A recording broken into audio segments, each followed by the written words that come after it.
Continuamos en Cara a Cara, 9 de la mañana con 39 minutos, y el día de hoy platicando sobre el tema de las autodefensas. ¿Qué son?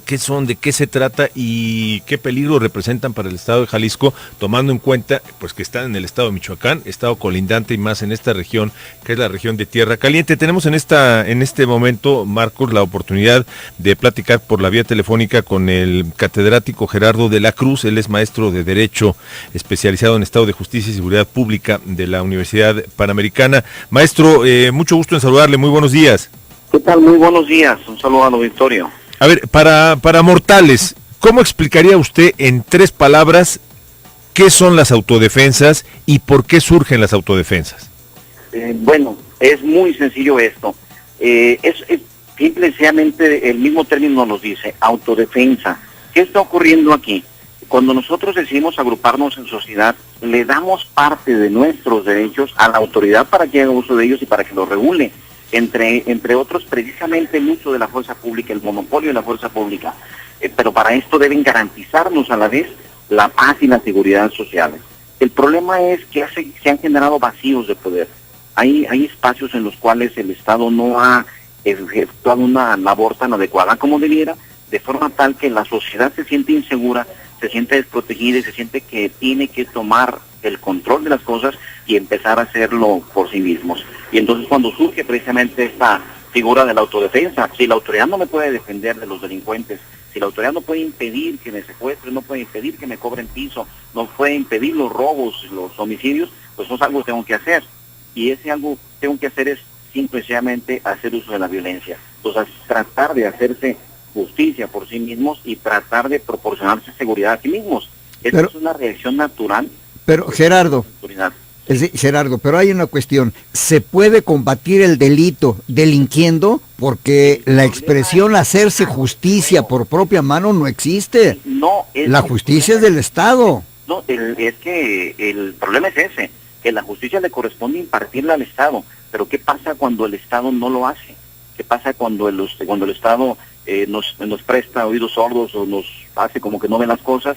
Y entonces esto se genera inseguridad para la gente. Claro, no podemos hablar de justicia cuando estamos cometiendo un delito, pero tampoco le podemos decir al particular que no procure buscar su propia seguridad. El problema es que se da ante un vacío de autoridad. Desde luego que la actividad que realiza una persona que se suma a uno de esos grupos de autodefensa es una actividad irregular, y de ahí también adviertes un vacío de autoridad, porque es algo que no se debe permitir.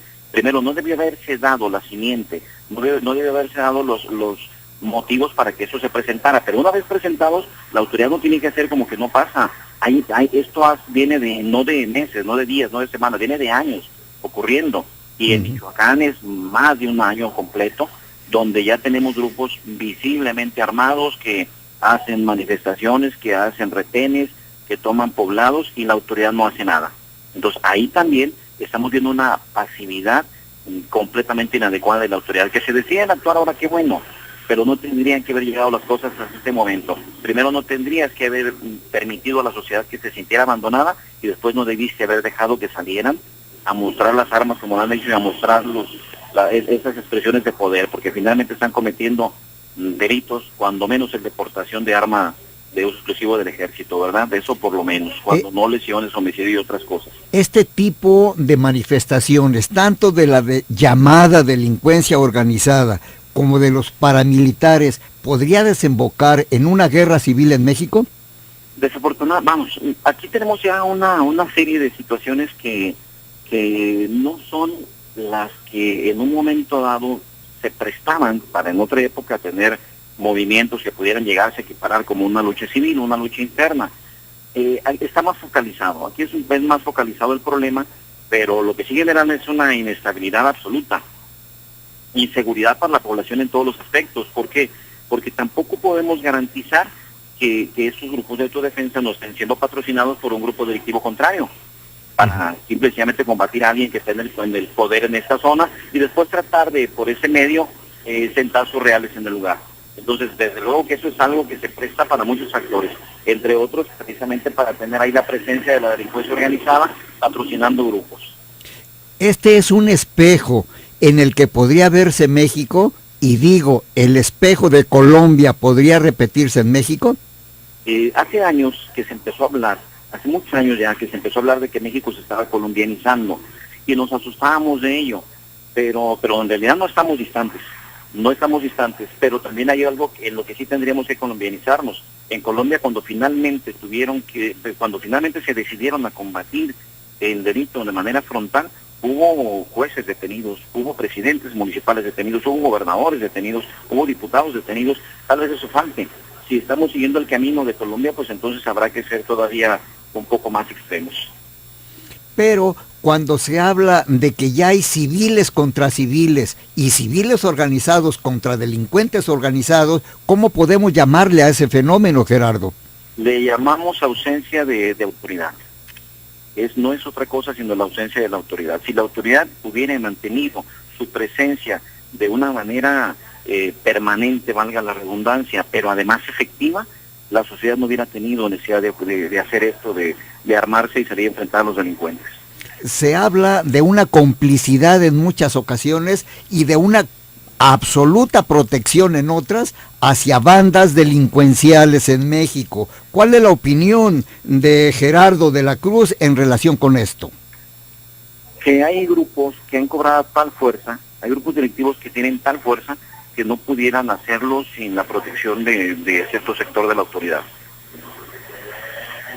El caso de, por ejemplo, hablábamos en varios programas en esta semana, aquí en Zona 3, de políticos que han sido financiados en sus campañas, en su aspiración por cargos públicos, por parte de quienes tienen dinero mal habido. ¿Esto en qué puede repercutir cuando esos señores llegan al poder?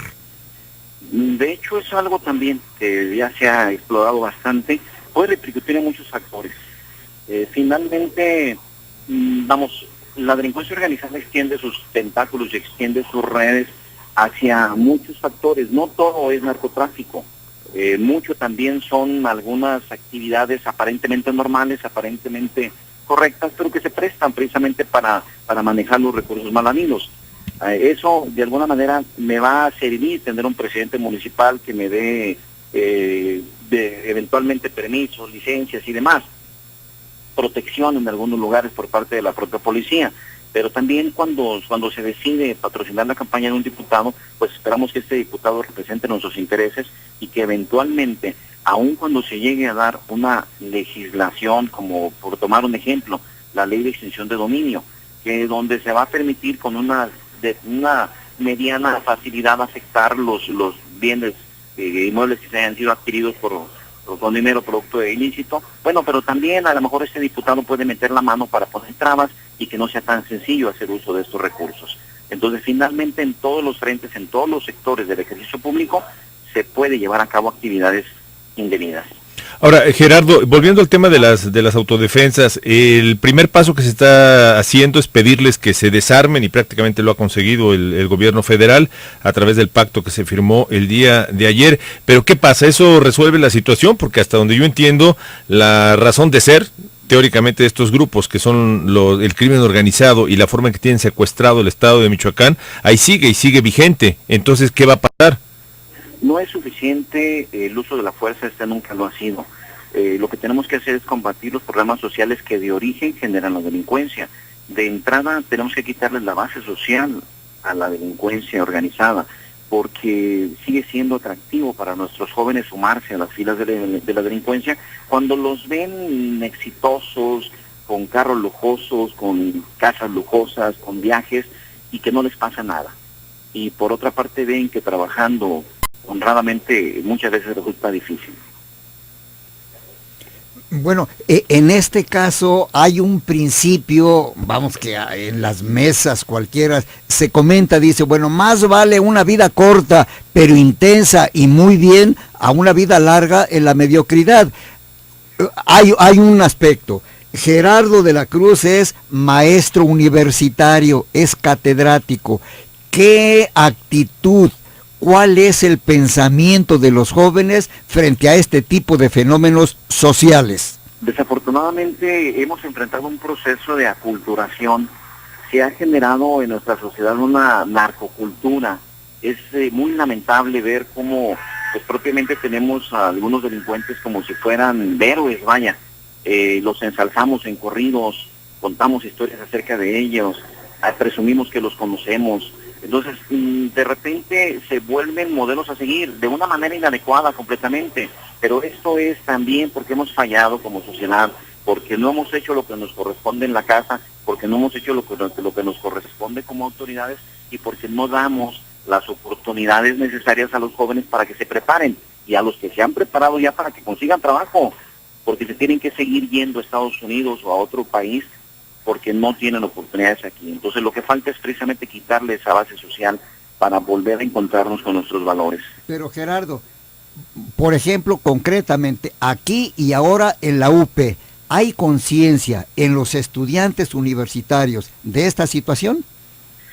Y los estudiantes universitarios desde luego que tienen esto claro y desde luego que se hace lo posible precisamente. Es algo, vamos, que no quiero hablar que sea exclusivo de la UP. No, las universidades tienen ese compromiso.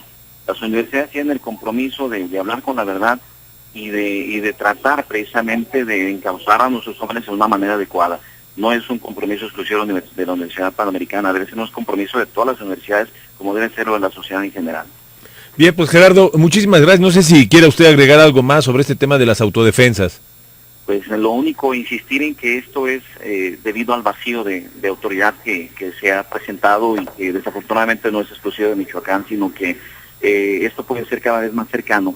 Hace algunos años hablábamos de Sinaloa, hablábamos de Sonora, hablábamos de Chihuahua y lo veíamos como algo distante. Ahora lo estamos viviendo. En este momento estamos hablando de Michoacán, vaya, que eso no pasa en Jalisco. Pues Gerardo, muchísimas gracias, muy buen día. Un abrazo, un saludo a la auditoría, hasta luego. Muchísimas gracias, es Gerardo de la Cruz, él es maestro universitario, es maestro en Derecho, especializado en el Estado de Justicia y Seguridad Pública por la Universidad Panamericana. Vamos a hacer una pausa, esto es Cara a Cara, es muy breve, regresamos.